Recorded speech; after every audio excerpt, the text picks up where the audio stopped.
Августовские проливные дожди в Мирнинском районе впору назвать историческими. За двое суток в регионе выпало в 1,5 раза больше месячной нормы осадков. Такого не было за все время наблюдений с 1959 года. Отсюда и масштабные последствия – размытые дороги, протекшие крыши и небывалый для августа разлив рек. Это привело к еще одному ЧП. Набравший мощь Ирелях затопил огороженные полигоны, где работают алмазодобывающие драги. Диспетчер Мирнинского ГОКа проинформировал Ирелях, что идет подъем Иреляхского водохранилища. И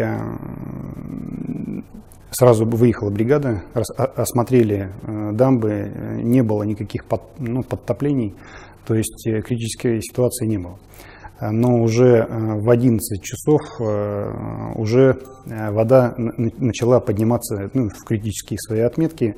В связи с этим был поставлен бульдозер, чтобы разобрать 7-ю дамбу, чтобы снизить подтопление и пропустить паводок. Но, к сожалению, те мероприятия, которые мы сделали, они не помогли. И, то есть воды было настолько много, что вода пошла сверх дамбы, соответственно, с последующим размытием. Вода хлынула через искусственную насыпь и размыла дамбы.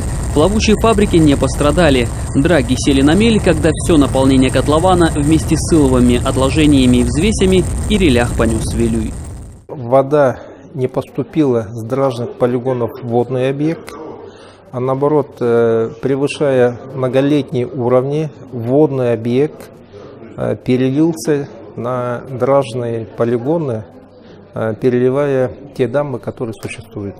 Первыми тревогу забили жители сел ниже по течению Вилюя. Река для них – источник питьевой воды. В Мирные прибыли экологи Министерства охраны природы.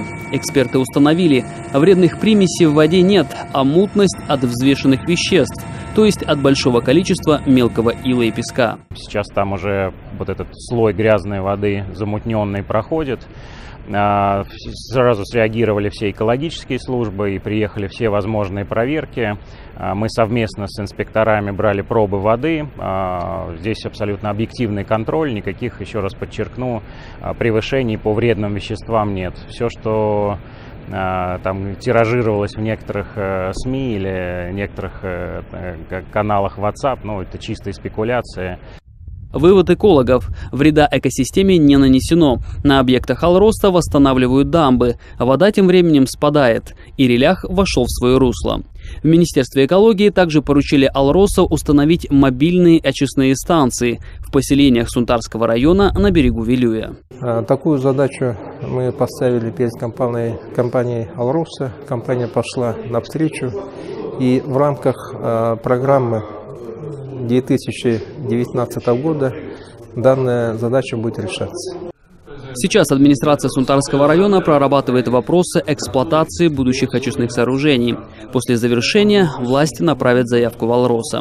В свою очередь в компании обязались ежедневно информировать население Мирнинского района и Вилюйской группы улусов о восстановительных работах.